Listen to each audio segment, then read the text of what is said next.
सभी को नमस्कार। केडी क्लासेस में आपका स्वागत है। हम लेके आ चुके हैं आपके लिए अगली क्लास अध्याय 2 की। अध्याय 2 चल रहा था और कहाँ तक पढ़ लिया था ये हम देख लेते हैं एक बार, और आज आगे बढ़ाएंगे क्लास को। ठीक है, देखो अध्याय 2 चल रहा था अपना। अध्याय 2 इसको हम पढ़ रहे थे, इधर आ जाएंगे अब। अध्याय 2 में हमने कहाँ तक पढ़ लिया था? एक दल के प्रभुत्व का दौर, अध्याय 2 का नाम रहेगा एक दल के प्रभुत्व का दौर। आगे चलते हैं, कहाँ तक हो गया था अपना? लोकतंत्र की 6 चुनौतियां हो चुकी थी, संविधान का निर्माण हो गया था, अंतरिम सरकार, प्रथम मतलब भारतीय चुनाव आयोग हो गए थे, चुनाव आयोग की स्थापना, है ना, मतदान दिवस, प्रथम चुनाव आयोग कंप्लीट देख लेंगे एक बार, और भारतीय चुनाव आयोग के कार्यों को देख लेंगे। भारत में प्रथम आम चुनाव 1952 में हुए हैं, इनको देख लेंगे कैसे क्या हुए, कितनी सीटों पर हुए, है ना, किसको कितनी क्या सीटें मिली। ये कुछ पत्रिकाएं थी जो पहले आम चुनाव के बारे में आलोचना की है ना। इसके बाद में प्रथम आम चुनाव के परिणाम आते हैं, जिसमें कांग्रेस को 364 सीटें मिलती है और सीपीआई को 16 सीटें मिलती है। ठीक है, इन दो को याद करना, वैसे और भी बहुत कुछ है लेकिन ज्यादा याद करने की लिए आवश्यकता नहीं है, आपको सिर्फ ये दो ही याद करने हैं। आगे चलते हैं, देखो कुछ निष्पक्ष और चुनाव हुए, उसके बाद में आलोचकों के मुंह बंद हो गए, जिसमें टाइम्स ऑफ इंडिया ने अपनी बात कही है और हिंदुस्तान टाइम्स ने अपनी बात कही है। इन दोनों को भी अच्छे से देख लेंगे। भारत में दूसरे आम चुनाव, ठीक है, यहां से चलना है, आप हेडिंग लगा लोगे भारत में दूसरे आम चुनाव। ठीक है ना। लास्ट में ये कहा था मैंने कि नेक्स्ट क्लास यहां से शुरू होगी। ठीक है, चलो आ जाओ। देखो इधर, भारत में दूसरे आम चुनाव 1957 में होते हैं। देखो पहले आम चुनाव 1952 में हुए थे, पहले आम चुनाव 1952 में हुए थे, है ना।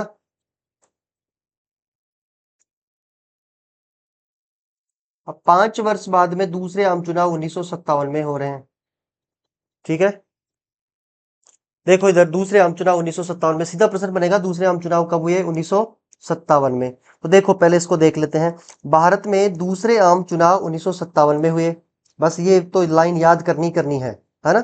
लोकसभा के दूसरे आम चुनाव में कांग्रेस को 371 सीटें, 371 सीटें तथा भारतीय कम्युनिस्ट पार्टी यानी कि सीपीआई को 27 सीटें प्राप्त होती है। ठीक है, बस इसमें ज्यादा कुछ नहीं याद करना, दूसरे आम चुनाव 1957 में होते हैं। और याद करना है कि कांग्रेस को तो कितने मिले, कांग्रेस को सीटें कितनी मिली? 371। और सीपीआई को जो सीटें मिल रही है वो मिल रही है 27। ठीक है, ये याद रखेंगे क्योंकि पहले आम चुनाव में यहाँ 16 सीटें थी प्रथम आम चुनाव में, और यहाँ 364 सीटें थी कांग्रेस के पास। आगे देखते हैं, 1957 के विधानसभा चुनाव में कहीं कहीं कांग्रेस सरकार नहीं बना पाई, जैसे केरल राज्य में। अब देखो मैंने कहा था लोकसभा चुनाव के साथ साथ विधानसभा चुनाव भी हो रहे हैं, विधानसभाओं के भी चुनाव हुए हैं, है ना। और 1957 में जैसे केरल राज्य है, तो केरल राज्य में कांग्रेस की सरकार नहीं बनी, कांग्रेस की सरकार नहीं बनी और सरकार बनती है सीपीआई की, कम्युनिस्ट पार्टी ऑफ इंडिया की सरकार बनती है। तो इसको हम आगे देखते हैं, इसमें ज्यादा कुछ नहीं है, हेडिंग लगा लेंगे भारत में दूसरा आम चुनाव 1957, और ऐसे कर लेंगे भारत में दूसरे आम चुनाव 1957 में हुए, कांग्रेस को 371 सीटें मिलती है दूसरे आम चुनाव में, और कम्युनिस्ट पार्टी को 27 सीटें मिलती है दूसरे आम चुनाव में। ठीक है, आगे चलते हैं। अब देखो केरल में कम्युनिस्ट पार्टी, केरल में कम्युनिस्ट पार्टी, केरल में कम्युनिस्ट पार्टी की जीत। ठीक है, 1957 में चुनाव होते हैं विधानसभा के, यहां बात हो रही है विधानसभा। ठीक है, यहां बात हो रही है विधानसभा की। देखो इधर 1957 के विधानसभा के चुनाव में केरल प्रथम राज्य था जहां 1957 के विधानसभा चुनाव में केरल प्रथम राज्य था जहां देश में पहली बार गैर कांग्रेसी सरकार बनी, है ना। और गैर कांग्रेस सरकार किसकी बन रही है यहाँ पे बाकायदा बताया गया है ना। कौन किसकी बन रही है? कम्युनिस्ट पार्टी की, किसकी? कम्युनिस्ट पार्टी की सरकार बन रही है। मैं कह दूं तो सीधा सीपीआई की सरकार बन रही है। ठीक है, 1957 की विधानसभा में केरल राज्य में भारतीय कम्युनिस्ट पार्टी की अगुवाई में एक गठबंधन की सरकार बनती है। देखो गठबंधन कैसे, सीपीआई को 126, कुल केरल की विधानसभा सीटें थी 126, 126 में से अकेली सीपीआई को तो मिलती है 60 सीटें, यहाँ ध्यान रखेंगे सिर्फ अकेली सीपीआई को, है ना, सीटों पर इसको देखेंगे, ने जीत दर्ज की, सीटों पर जीत दर्ज की, और 5 सीटों पर निर्दलियों का समर्थन मिला। अब देखो टोटल सीटें कितनी है, कुल सीटें हैं 126। उसमें से अकेली सीपीआई को कितनी सीटें मिली, अकेली सीपीआई को मिली 60, और निर्दलियों का जो सपोर्ट उनका जो निर्दलियों का सपोर्ट मिला है ना, यहाँ लिख देता हूँ सही से, अन्य लिख देता हूँ, अन्यों का जो सपोर्ट मिला है वो मिला है +5 का। तो यदि गठबंधन से पूछे तो 65 सीटें मिली है, और यदि अकेली सीपीआई को पूछ ले कि अकेली सीपीआई को कितनी सीटें मिली विधानसभा चुनाव में, दूसरे विधानसभा में, तो 60 सीटें लिखना है। और यदि गठबंधन की सरकार को पूछे, यहाँ लिखा हुआ देखो, एक गठबंधन की सरकार बनी है ना, तो 65 सीटें मिली है, कितनी सीटों में से, 126 सीटों में से। गठबंधन में 165 करना है और अकेली सीपीआई को 60 करना है। प्रश्न को देखना है कि पूछ क्या रहा है, ठीक है। केरल में सीपीआई के नेता थे ईएमएस नंबूद्रिपाद, है ना, प्रथम गैर कांग्रेसी मुख्यमंत्री बने। प्रश्न आया हुआ है कि भारत, मतलब कि पूरे भारत की बात हो रही थी लेकिन केरल में है ये, केरल में प्रथम गैर कांग्रेसी प्रधान मुख्यमंत्री कौन बने, तो ईएमएस नंबूद्रिपाद, इसको नाम याद कर लेंगे। ये कम्युनिस्ट पार्टी के नेता थे प्रमुख, है ना, और यही क्या बनते हैं, ये मुख्यमंत्री बनते हैं, ठीक है। प्रश्न आएगा प्रथम गैर कांग्रेसी मुख्यमंत्री कौन बने, तो ईएमएस नंबूद्रिपाद को याद कर लेना है। ये थी कम्युनिस्ट पार्टी। अब इसमें थोड़ा और देखते हैं, देखो केरल में सीपीआई के नेता ईएमएस नंबूद्रिपाद प्रथम क्या थे, प्रथम गैर कांग्रेसी मुख्यमंत्री बने। ये प्रश्न आया हुआ है, प्रथम गैर कांग्रेसी मुख्यमंत्री कौन थे, तो ईएमएस नंबूद्रिपाद। सीपीआई सत्ता में क्रांतिकारी एवं प्रगतिशील नीतिगत कार्य करने के लिए आई थी। इस बात का ध्यान रखेंगे क्योंकि प्रश्न पूछा जा सकता है कि सीपीआई केरल की सत्ता में किस प्रकार से आई, या क्या उनका उद्देश्य क्या था। तो उद्देश्य क्या था, क्रांतिकारी एवं प्रगतिशील नीतिगत कार्य करने का उद्देश्य था कि हम क्रांतिकारी कार्य करेंगे केरल में, प्रगतिशील कार्य करेंगे, नीतियों के अनुसार करेंगे। ये कम्युनिस्ट पार्टी की के उद्देश्य थे, ऐसे मान लो। केरल में कम्युनिस्ट पार्टी की सरकार होने के कारण कांग्रेस द्वारा केरल सरकार के खिलाफ मुक्ति संघर्ष शुरू कर दिया। अब देखो यहाँ होता क्या है कि कांग्रेस गैर कांग्रेस सरकार आ गई, कौन सी आ गई, गैर कांग्रेसी। अब ये बात कांग्रेसियों को क्या हुई, हजम नहीं हुई। कांग्रेसी वाले ये देखे कि ऐसे कैसे हो सकता है, हम हर जगह हम जीत रहे हैं और केरल ही एक ऐसा राज्य है जहां हमारी सरकार नहीं बन रही है, तो ऐसा क्यों है। तो ये क्या करते हैं, मुक्ति संग्राम शुरू कर देते हैं, किसके खिलाफ, सीपीआई के विरुद्ध, है ना, जिसको नाम दिया गया मुक्ति संग्राम। क्योंकि अब इनको हजम नहीं होती ये जीत, सीपीआई की केरल में जीत हजम नहीं होती, तो होता क्या है, कांग्रेस के द्वारा केरल सरकार के खिलाफ मुक्ति संघर्ष शुरू कर दिया जाता है। प्रश्न बन सकता है कि केरल में कांग्रेस को बहुमत नहीं मिलने के कारण केरल सरकार के खिलाफ कौन सा संघर्ष शुरू किया, तो आपको लिखना है मुक्ति संघर्ष शुरू किया, है ना। देखो मुक्ति संघर्ष की अगुवाई निहित स्वार्थ और धार्मिक संगठन करते हैं। ये हमें पता है कि कांग्रेस वाले निहित स्वार्थ को लेकर ही ये मुक्ति संग्राम शुरू कर रहे हैं कि कैसे भी करके हम केरल सरकार को क्या कर दें, बर्खास्त कर दें। केरल सरकार को बर्खास्त करने के लिए ही ये मुक्ति संग्राम शुरू किया गया था। अब देखो 1959 में केंद्र की कांग्रेस सरकार ने अनुच्छेद 356 में है राष्ट्रपति शासन, देखो आगे लिखा हुआ है, राष्ट्रपति शासन के अंतर्गत केरल में सीपीआई सरकार को बर्खास्त करवा दिया। यह आपातकालीन शक्ति का दुरुपयोग होने का पहला उदाहरण सामने आया। इसका मतलब सीधा सा समझ लो कि जैसे ही कांग्रेस ने कौन सा शुरू किया था, कांग्रेस सरकार ने मुक्ति संघर्ष, क्या मुक्ति संघर्ष शुरू किया था, है ना। अब मुक्ति संघर्ष शुरू किया था किसके खिलाफ, कांग्रेस सरकार, मतलब कि जो केरल सरकार थी सीपीआई, उसके विरुद्ध। और इसी के तहत अब खुद की सरकार थी, तो केरल में क्या करवा देते हैं, केरल में अनुच्छेद 356 लगवा देते हैं, अनुच्छेद 356 को लागू करवा देते हैं। 56 में राष्ट्रपति शासन है और इसके तहत केरल में जो सीपीआई सरकार है, केरल की जो सीपीआई की सरकार है उसे क्या करवा देते हैं, बर्खास्त करवा देते हैं, ठीक है, बर्खास्त करवा देते हैं, ठीक है। ये था मामला, ये थी केरल में कम्युनिस्ट पार्टी की कैसे जीत हुई और कैसे कम्युनिस्ट पार्टी को बर्खास्त किया गया राष्ट्रपति शासन के तहत। और ये जो बर्खास्त किया गया ये पहली बार दुरुपयोग किया गया है आपातकाल का, है ना, सरकार ने दुरुपयोग किया है इसका। ठीक है, आगे चलते हैं। भारत में तीसरा आम चुनाव 1962। भारत में तीसरा आम चुनाव 1962। ठीक है, आगे देखते हैं। भारत में तीसरा आम चुनाव 1962 को देखते हैं।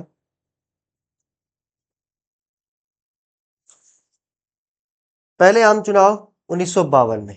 पहले आम चुनाव कब हुए? 1952 में प्रथम आम चुनाव, दूसरे आम चुनाव 1957 में, और जो तीसरे आम चुनाव हो रहे हैं वो हो रहे हैं 1962 में। कब हो रहे हैं? 1962 में। इसको अच्छे से देखते हुए चलेंगे। अब देखो, भारत में तीसरे आम चुनाव हेडिंग लगा लेंगे। देखो, जैसे जैसे हेडिंगे हैं वैसे वैसे आप भी हेडिंग लगाएंगे। जैसे यहाँ केरल में कम्युनिस्ट पार्टी की जीत 1957 हेडिंग लगा के, जो मैंने बिल्कुल एज इट इज ये बातें लिखी है नीचे, उन सब बातों को आप एक एक लाइनों में कर करके लिखते हुए चलेंगे। बिल्कुल नोट्स अच्छे से बनाओ आप, क्योंकि मैंने जो ये आपको समझा रहा हूँ ये नोट्स की ही भाषा है। आप ऐसे एज इट इज छाप लोगे और इनको अच्छे से समझते हुए चलोगे कि कहाँ क्या है। सीधा सा प्रश्न मैं बार बार बीच बीच में आपसे चर्चा ही करता रहूंगा कि कैसे प्रश्न बने हैं और कैसे प्रश्न बन सकते हैं। ठीक है, अब तीसरे आम चुनाव को हम देखते हैं। भारत में तीसरा आम चुनाव 1962, या तो सीधा पूछ लेगा भारत में तीसरा आम चुनाव कब हुआ? 1962 में होता है ना, या तो सीधा पूछ लेगा वो तीसरा आम चुनाव कब हुआ? 1962 में। एक सेकंड, ये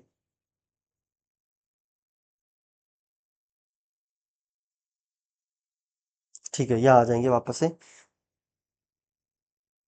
देखो, आ जाओ। भारत में तीसरा आम चुनाव 1962 में हुआ। देखो, लोकसभा में तीसरे आम चुनाव यहां देखते हुए चलेंगे। भारत में तीसरा आम चुनाव 1962 में, बिल्कुल सीधा सा याद कर लेंगे। लोकसभा में तीसरे आम चुनाव, कांग्रेस को 361 सीटें और भारतीय कम्युनिस्ट पार्टी को 20 सीटें प्राप्त हुई। अब देखो एक बार, यहां थोड़ा सा ध्यान देंगे अपन। 1952 में जो चुनाव हुए थे उसमें से कांग्रेस को तो कितनी सीटें मिली थी? याद करो, कांग्रेस को कितनी सीटें मिली थी? 364। और सीपीआई को कितनी मिली थी? मात्र महज 16 सीटें। दूसरे आम चुनाव हुए उसमें कांग्रेस को कितनी सीटें मिली? 371। और सीपीआई को कितनी मिली? देखो, सीपीआई को 27 सीटें प्राप्त हुई थी, है ना। तीसरा जो आम चुनाव हुआ है उसमें 361 तो कांग्रेस को मिल रही है और 20 सीटें किसको मिल रही है? सीपीआई को मिल रही है। ये डाटा अच्छे से याद कर लेना, यहां से प्रश्न बार बार बनते हैं। समझ गए आप? तो ये याद कर लेंगे आप। इसको चाहो तो मैं अच्छे से एक जगह दोबारा से और आगे समझा दूंगा एक बार। बाकी आप तीनों आम चुनावों को ध्यान में रखेंगे। देखो इधर, इसको अच्छे से लिख देता हूं मैं आपको ताकि समझने में दिक्कत ना आए। देखो, यहां देखेंगे,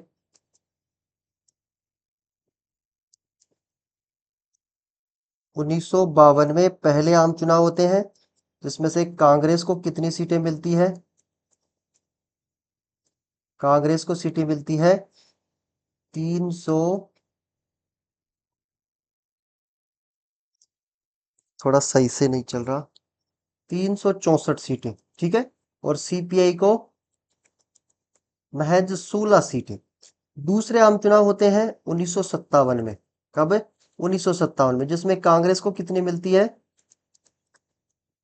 कांग्रेस को सीटें मिलती है 371 और सीपीआई को 27 सीटें। कितनी सीटें? 27 सीटें। तीसरे जो आम चुनाव होते हैं वो होते हैं, ये देखो इधर, 1962 में। 1962 में होते हैं जिसमें कांग्रेस को कितनी मिलती है? कांग्रेस को सीटें यहां मिल रही है 361 और सीपीआई को 20 सीटें। बस ये डाटा तो आपको याद करना ही करना है कि कौन से आम चुनाव में किसको कितनी क्या सीटें मिली, ये तो करना ही है। बाकी और दलों का आप याद करो चाहे ना करो, लेकिन इनका तो तीनों को याद करना है, क्योंकि प्रश्न बार बार पूछा जाता है 1952 में कांग्रेस को कितनी सीटें मिली, सीपीआई को कितनी सीटें मिली, ऐसे करके, है ना। देखो, ये यहाँ पे हो चुके हैं, 20 सीटें मिली है सीपीआई को और 361 सीटें किसको मिली है? कांग्रेस को मिली है। तो इसको तीसरे आम चुनाव के यही परिणाम है। तो 1962 में चुनाव होते हैं, सीधा सा याद रखना है। तीसरे आम चुनाव 1962 में हुए और कांग्रेस को 361 सीटें मिली और सीपीआई को 20 सीटें मिली है। अच्छे से नोट्स बना लेंगे, स्क्रीनशॉट ले लो चाहे कैसे भी करके अच्छे से बना लो। ठीक है, आगे चलते हैं। अब देखो मतदान के बदलते तरीके, अब देखो मैं कहूं तो आपसे मतदान के तरीके बदलते रहे हैं, समय समय पर मतदान के तरीके बदले हैं, मतदान के तरीकों में बदलाव आया है, कैसे आया है, शुरुआत में कैसे मतदान का तरीका था, बाद में कैसे रहा, ये सब तरीके देखने को मिले हैं, है ना। तो कैसे तरीके बदले हैं ये प्रश्न एक बार पूछ भी लिया था कि मतदान के तरीके कैसे बदले हैं, तो हम भी आज इस मतदान के तरीके को बदले हुए को देखते हैं, कैसे कैसे मतदान के तरीके बदले हैं। देखो यहाँ बात हो रही है कि मतदान के बदलते तरीके, ये हेडिंग रहेगी आपकी, क्या रहेगी, हेडिंग रहेगी, मतदान के बदलते तरीके। देखो 1952 में, हमें सबको पता है 1952 में क्या होते हैं, पहले आम चुनाव। 1952 से लेकर 2004 तक भारत, वो सॉरी, आम चुनाव में मतदान के तरीकों में निम्न 3 बदलाव देखने को मिले हैं। कितने बदलाव, 3 बदलाव। इसका मतलब यहां ध्यान देना है कि अब तक मतदान के 3 तरीके बदल चुके हैं, है ना। आप केडी क्लासेस को ज्वाइन करो, है ना, जो केडी सर के द्वारा संचालित है, ठीक है। आप टेलीग्राम चैनल भी ज्वाइन कर सकते हो, KD classes 11 by KD sir के नाम से टेलीग्राम चैनल है। आपको एग्जाम के पास में वहां पर इंपॉर्टेंट क्वेश्चन उपलब्ध करवाए जाएंगे, तो आप टेलीग्राम ज्वाइन करो ना, है ना। तो लिख देना KDCLASSES KD classes by KD sir, ठीक है। ये आप जैसे टेलीग्राम पे सर्च करोगे आपको टेलीग्राम चैनल मिल जाएगा, दिख जाएगा आपको ऊपर ही ऊपर फोटो के साथ, है ना। तो आप उसको ज्वाइन कर लेना, ठीक है। अभी तक ज्यादा कुछ नहीं है, लगभग 20 से 25 विद्यार्थी जुड़े हुए हैं उससे। और अपना यूट्यूब चैनल सबको पता ही है ना। तो यूट्यूब चैनल को भी आप क्या करोगे, ज्वाइन करो, सब्सक्राइब करो, केडी क्लासेज 11 के नाम से, ठीक है। अब देखो मतदान के 3 तरीके बदले हैं। पहला जो मतदान का तरीका था वो था मतपेटी का प्रयोग। क्या था, मतपेटी का प्रयोग। दूसरा जो तरीका बदला है वो बदला है मतपत्र का प्रयोग। और जो तीसरा तरीका है वो है ईवीएम का, इलेक्ट्रॉनिक वोटिंग मशीन का। अब मैं आपको एक बार इनको दोबारा से समझाने की कोशिश करता हूं कि ये जो मतदान के तरीके बदले हैं वो कैसे कैसे बदले हैं। देखो इधर एक एक को मैं यही समझा देता हूं ताकि आपको दिक्कत नहीं आएगी। देखो मैं कहूं प्रथम आम चुनाव कब हुए, 1952 में पहले आम चुनाव होते हैं। दूसरे आम चुनाव 1957 में होते हैं। देखो इधर पहले जो 2 आम चुनाव थे उसमें तो पहला तरीका अपनाया गया था, कौन सा, मतपेटी का प्रयोग। देखो होता क्या था, एक मतपेटी, ऐसे मतपेटी बना दी जाती थी, 1 2 ऐसे करके मतपेटी रख दी जाती थी। जितने उम्मीदवार है उतने उम्मीदवारों की मतपेटी, और उनमें उसका होता क्या था, नाम होता था और चुनाव चिन्ह होते थे, है ना, चुनाव चिन्ह। अब देखो नाम और चुनाव चिन्ह, पहला जो तरीका है वो मतपेटी का, यहां मतपेटी रख दी जाती थी उम्मीदवार की जो चुनाव में खड़ा हो रहा है, और जो मतदाता होता था उसको एक मतपत्र दिया जाता था। क्या दिया जाता था, मतपत्र। वो तो होता था खाली मतपत्र। क्या होता था, खाली मतपत्र। अब उस मतदाता को कहा जाता था कि आप जिसको वोट दे रहे हो, जिसको वोट दे रहे हो उसकी पेटी में वो मतपत्र डालना होता था, उस मतदाता के द्वारा उस उम्मीदवार की पेटी में डालना होता था। ये था पहला तरीका। इसके बाद में जो दूसरा तरीका आया वो आया मतपत्र का। दूसरा तरीका कौन सा है, मतपत्र का। इसमें होता क्या था, एक सीधा बड़ा सा मतपत्र होता था, है ना, जिसमें उम्मीदवार का क्या होता था, ऐसे डिवाइडेशन होके उम्मीदवार का नाम, चुनाव चिन्ह, है ना, चुनाव चिन्ह, और आगे ये खाली जगह होती थी यहां पर ऐसे। अब यहां पर उम्मीदवार जो वोट देने आया है, उम्मीदवार मतदाता जो आया है उसको एक मुहर दी जाती थी। क्या दी जाती, मुहर। और कहा जाता था कि आप जिसको भी वोट करना चाहते हो, जिसको भी आप वोट करना चाहते हो उसके सामने क्या कर दो, ठप्पा लगाना होता था, मतलब मुहर लगानी होती थी। तो ये था मतपत्र का प्रयोग। ऐसे एक मतपत्र होता था और उम्मीदवार खड़ा होता था, उसका नाम होता था, चुनाव चिन्ह होते थे, और उसके सामने क्या करना होता था, मुहर लगानी होती थी मतदाता को। जो मत देने वाला है मतदाता क्या करता था वहां उसके सामने, तो एक मतपत्र में ही पूरा सबको चुनाव हो जाता था। यहां पर अलग अलग मतपेटियां रखनी पड़ती थी। यह है दूसरा तरीका। तीसरा तरीका ईवीएम। अब इसमें कोई दिक्कत है ही नहीं, एक ऐसे करके मशीन आएगी, इधर नाम होगा, चुनाव चिन्ह होगा, और यहां पर बटन होगा, है ना, ऐसे करके बने हुए हैं। ये क्या होगा, बटन होगा यहाँ पर। अब मतदाता क्या करेगा, जो मतदाता है वो क्या करेगा, सीधा मतदाता आके जिसको उम्मीदवार को वोट करना है उस वाले बटन को क्या करेगा, प्रेस कर देगा, मतलब दबाएगा, और उसी के साथ उसमें क्या चला जाएगा, उसको वोट लग जाएगा। इसीलिए ईवीएम का शुरू। देखो दूसरे आम चुनाव से लेकर लगभग 2004 13वें आम चुनाव तक तो यही तरीका अपनाया गया था। कौन सा? मतपत्र का। लेकिन 2004 के बाद में, 2004 यहां लिखा हुआ भी है, 2004 के बाद में पूरे भारत में ईवीएम का प्रयोग हो रहा है ना। ईवीएम, इलेक्ट्रॉनिक वोटिंग मशीन का प्रयोग हो रहा है। ये तीन तरीके थे, तीनों तरीकों को मैंने आपको डिटेल से समझा दिया है। आगे मैं और नोट्सों की वाइज आपको समझा रहा हूं, आप आराम से नोट्स बना लेना। एक एक तरीके को हम देखते हुए चलेंगे। सबसे पहले तो मतदान के तरीकों में ये याद रखेंगे कि अब तक 3 प्रकार के तरीके बदल चुके हैं, जिसमें पहला तरीका है मत पेटी का प्रयोग। अब देखो इसमें होता क्या है, 1952 के पहले आम चुनाव में प्रत्येक उम्मीदवार के नाम व चुनाव चिन्ह की एक मत पेटी रखी जाती थी। मैंने कहा ना, ऐसे करके मत पेटियां रखी जाती थी, उसका नाम होता था, है ना। आगे देखो, प्रत्येक मतदाता मतलब मत देने वाला को एक खाली मतपत्र दिया जाता था। ऐसे एक खाली पर्ची दी जाती थी मतदाता को, मतदाता को एक खाली पर्ची दी जाती थी, है ना। मतपत्र दिया जाए जिसे अपने पसंद के उम्मीदवार की मत पेटी में डालना होता था। अब ये मतदाता अपने पसंद के उम्मीदवार की पेटी में डाल देगा उस खाली मतपत्र को, है ना। और उसी के अनुसार जितने जिसके पास ज्यादा मतपत्र होंगे वो ही विजय माना जाता है। शुरुआती 2 आम चुनाव में, 2 आम चुनाव का मतलब हो गया, पहला आम चुनाव 1952, दूसरा आम चुनाव 1957। इन 2 आम चुनाव के बाद में यह तरीका क्या कर दिया गया, बदल दिया गया। और आगे का जो तरीका आया वो मत पत्र का आ गया। किसका आ गया? मत पत्र का आ गया, मत पत्र। अब देखो आगे देखते हैं दूसरा तरीका। इसके बाद में 2 आम चुनाव के बाद में ये तरीका तो बदल गया, क्योंकि उसमें बहुत बड़ा प्रोसेस होता था। सबके उम्मीदवारों के पेटियां रखो, फिर अलग अलग मत पत्र लाओ, खाली ब्लैंक पत्र दो। अब आगे जो दूसरा तरीका हुआ वो आया मत पत्र का प्रयोग। अब ये सीधा साधारण सा हो गया कि एक पूरा सा मत पत्र होगा, लंबा सा मत पत्र बना लेंगे। उसमें क्या होगा, एक तरफ नाम होगा उम्मीदवार का जो खड़ा हो रहा है ना, इधर चुनाव चिन्ह होगा, चुनाव चिन्ह होगा, और यहां पर क्या है, खाली जगह रहेगी जहां पर क्या लगानी होगी, मोहर लगाना होता है। अब मतदाता को क्या, ऐसे कॉलम रहेंगे, सभी के नाम रहेंगे और ऐसे उम्मीदवार रहेंगे, यहां पर खाली जगह रहेगी, है ना, यहां, है ना। अब मतदाता जो होता है, मतदाता को क्या करना होता है, अपने पसंद के उम्मीदवार के सामने मोहर लगानी होती है। उसको एक मोहर दिया जाएगा और वो उसको उम्मीदवार के सामने जैसे ही लगाएगा उसको वोट चला जाएगा। अब देखो मतपत्र का प्रयोग, ये मतपत्र ही है, ऐसा ही मतपत्र होता है। तीसरे आम चुनाव से 13वें आम चुनाव में देख लो, तीसरे से 13वें आम चुनाव तक, 13वें आम चुनाव का मतलब हो गया लगभग 2004 तक। 4 के बाद में ईवीएम शुरू हो गई थी, है ना, 4 के बाद में ईवीएम शुरू हो गई थी। आगे बता दूंगा मैं आपको। आम चुनाव में मतपत्र प्रणाली का प्रयोग किया गया, ठीक है साहब। इसमें मतपत्र पर हर उम्मीदवार का नाम, देखो इधर नाम है कि नहीं है, चुनाव चिन्ह अंकित किया गया। ये यहां पर चुनाव चिन्ह आ गया, है ना, ये यहां पर क्या है, चुनाव चिन्ह है, ठीक है।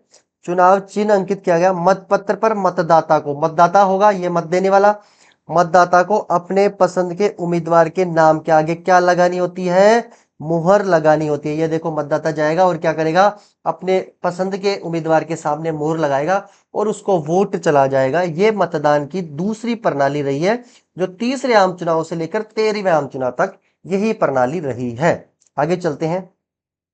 तीसरा जो तरीका है मतदान का वो है इलेक्ट्रॉनिक वोटिंग मशीन। एक बार पूछा गया था कि ईवीएम का पूरा नाम क्या है, तो ईवीएम का पूरा नाम क्या रहेगा, इलेक्ट्रॉनिक वोटिंग मशीन रहेगा। देखो तीसरा जो तरीका है इसमें ज्यादा तो कुछ है ही नहीं। 1990 के दशक, मतलब 1990 91 92 की बातें हो रही है।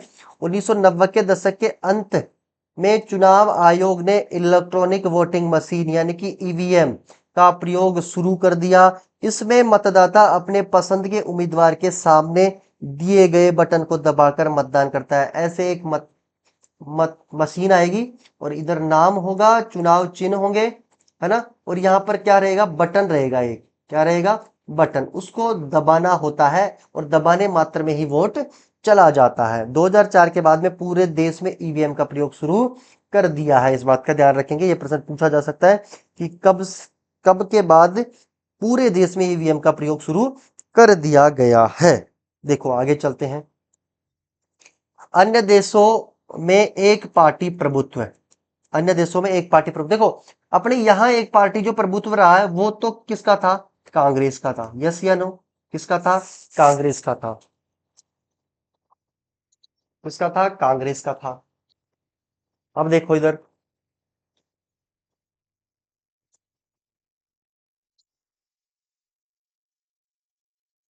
आ जाएंगे। एक अन्य देशों में एक पार्टी प्रभुत्व, अब देखो जैसे स्टार्टिंग की मैं बात करूं, स्टार्टिंग में जैसे मैं बात करूं 1952, 1957 और 1962 के तीनों आम चुनाव में हुआ क्या था, एक ही पार्टी रही थी अपने भारत में। तो भारत में तो कौन सी थी, कांग्रेस पार्टी। कौन सी थी, कांग्रेस पार्टी, जिसका क्या रहा, वर्चस्व रहा, प्रभुत्व रहा। उसे ही भारत में एक दलीय प्रणाली भी कहा गया था, हम स्टार्टिंग में देख चुके हैं वो बातें तो, है ना। अब यहां देखते हैं अन्य देशों में भी क्या हुआ है, एक पार्टी का प्रभुत्व रहा। अन्य देशों का मतलब और देश भी है, भारत के अलावा भी ऐसे देश हैं जहां पर एक पार्टी का प्रभुत्व रहा। देखो यहां पर भारत देश के अलावा भी अन्य देशों में एक पार्टी प्रभुत्व के उदाहरण मिलते हैं। कुछ देश जैसे क्यूबा, सीरिया के संविधान में केवल एक ही पार्टी द्वारा देश का शासन चलाने की अनुमति दी गई है। मतलब कि प्रश्न पूछा जाता है कि ऐसा कौन सा देश है जहां पर सिर्फ एक ही पार्टी शासन करती है। तो आपको दो देश याद करने हैं, क्यूबा और सीरिया। ठीक है, प्रश्न आ सकता है। कुछ देशों जैसे म्यांमार, बेलारूस, इरिट्रिया में एक पार्टी प्रभुत्व कानूनी और सैन्य उपायों के कारण स्थापित होती है। सैन्य का मतलब सेना का शासन रहता है। कानूनी नियमों के अनुसार इन देशों में क्या होता है, एक पार्टी प्रभुत्व स्थापित होती है। उसके कारण क्या है, प्रश्न आ सकता है, ऐसे कौन से देश है जहां कानूनी और सैन्य कारणों से एक पार्टी प्रभुत्व स्थापित हुई है। तो वो है म्यांमार, बेलारूस और इरिट्रिया। देखो भारत में जो एक पार्टी प्रभुत्व रही है वो तो लोकतांत्रिक स्थितियों में रही है। भारत में तो क्या हुए हैं, चुनाव हुए हैं, चुनाव होकर जनता के द्वारा चुनाव गए हैं और जनता ही चुनी है। इसका मतलब जनता चुन रही है, तो वो कैसी स्थिति में, भारत में लोकतांत्रिक स्थिति में स्थापित हुआ है। एक पार्टी प्रभुत्व ऐसे नहीं आया कि ये अपने शासन चलाने की अनुमति एक को नहीं है, अपने कांग्रेस को नहीं थी, क्योंकि अनेक पार्टियां थी, अनेक पार्टियां थी, हमें पता है इस बात का। तो अनेक पार्टियां थी, तो भारत में तो क्या हुआ है, लोकतांत्रिक तरीके से, इसका मतलब जनता के द्वारा चुना गया है एक पार्टी प्रभुत्व। और बार बार कांग्रेस को स्टार्टिंग में जो वोट दिए हैं वो जनता ने दिए। इसलिए भारत में पूछा जा सकता है कि भारत में एक पार्टी प्रभुत्व किन स्थितियों में स्थापित हुआ, तो आप लिखोगे लोकतांत्रिक स्थिति में स्थापित हुआ है। ठीक है, इनको अच्छे से देख लेंगे, नोट्स बना लेंगे और आप हमारे YouTube channel KD classes, KD classes 11 लिखोगे आप बिना स्पेस दिए, सर्च करोगे यूट्यूब पे जाके, तो आपको ऊपर ही ऊपर अपना चैनल मिल जाएगा जिसमें मेरी विथ फोटो के साथ केडी लिखा हुआ है, केडी क्लासेज लिखा हुआ है। तो आप उसको सब्सक्राइब कर लोगे, 500 प्लस पहुंचा दो, है ना। अभी आपको सब्सक्राइब मिल जाएंगे 380 के आसपास। ठीक है, तो आप कैसे भी करके इसको क्या कर दो, 500 तक पहुंचा दो। ठीक है, आपका आभार रहेगा। मैं आपके लिए अच्छे से अच्छे कंटेंट करके क्लासे रेगुलर लेके आऊंगा। और हम शुरुआत करेंगे, अभी 12th की चल रही है लेकिन मैं 10th की भी शुरू करूंगा। ठीक है, 10th 11th की भी शुरू करेंगे पॉलिटी, जल्दी से जल्दी, जितना हो सके उतनी जल्दी। बस आप कैसे भी करके 500 प्लस कर दो ताकि मैं रेगुलर क्लासे लेके आऊं। ठीक है, आगे चलते हैं। कांग्रेस पार्टी प्रभुत्व की प्रकृति के कारण, अब देखो एक बार मैं देख लेता हूं कांग्रेस पार्टी के प्रभुत्व के कारण। ठीक है, इसको हम क्या करेंगे, नेक्स्ट क्लास में पढ़ेंगे आप, नेक्स्ट क्लास में। ठीक है, इसको अगली क्लास में, डेली क्लास आएगी 5:15 पे, शाम 5 PM, है ना। शाम को 5:15 पे आप आ जाना, लाइव क्लास रहेगी, है ना। प्राइमर करेंगे अपन क्लास को, तो आप 5:15 पे रेगुलर क्लास लो, अब रेगुलर, है ना। संडे को छोड़ सकते हैं अपन कि संडे का ऑफ रह सकता है, फिर भी मैं आपको बता दूंगा, लेकिन रेगुलर 5:15 पे क्लासे आप शाम को ले सकते हो। यदि आपको पता करना है कि क्लास आएगी कि नहीं आएगी, तो आप एक काम करना, अपने केडी क्लासेस पे जाना। केडी क्लासेस पे जाओगे आप, जैसे अपने चैनल पे जाओगे, है ना, केडी क्लासेज इस पे जाओगे ना, तो आपको ऑप्शन मिल जाएगा कि अपकमिंग का, है ना। या तो आप प्ले लिस्ट में चले जाना, है ना, प्ले लिस्ट। प्ले लिस्ट में आप जैसे ही जाओगे तो आपको 12th करके 2026-27 सेशन को लेकर एक 12th का वो मिल जाएगा। उसमें आप जैसे ही जाओगे तो आपको प्राइमर मिल जाएगा ऐसे करके कि क्लास, अगली क्लास कब आने वाली है ना, अगली क्लास कब आने वाली है इसका पता रहेगा आपको। तो आप देख लिया करो सुबह या दोपहर में, कभी भी टाइम मिले आपको यूट्यूब पे जाके कि क्लास कब आने वाली है, तो आपको अपकमिंग लिखा हुआ मिल जाएगा, है ना। अपकमिंग लिखा हुआ मिल जाएगा, तो आप तुरंत उसी टाइम पे, वैसे रेगुलर 5:15 पे ही क्लास अपलोड करने का, लाइव आने का विचार है। तो आप वहां जाके भी देख लेना एक बार ताकि आपको पता रहे, ठीक है। कांग्रेस पार्टी के प्रभुत्व और प्रकृति को हम अगली क्लास में पढ़ेंगे। केडी क्लासेस को आप ज्यादा से ज्यादा शेयर करो, और जहां जहां आपके रिलेशन में भी कोई है 12th आर्ट्स में, तो आप उनको भी शेयर करो, कहो कि चैनल को सब्सक्राइब करें, ठीक है। मिलते हैं अगली क्लास में 5:15 बजे शाम को। राधे राधे।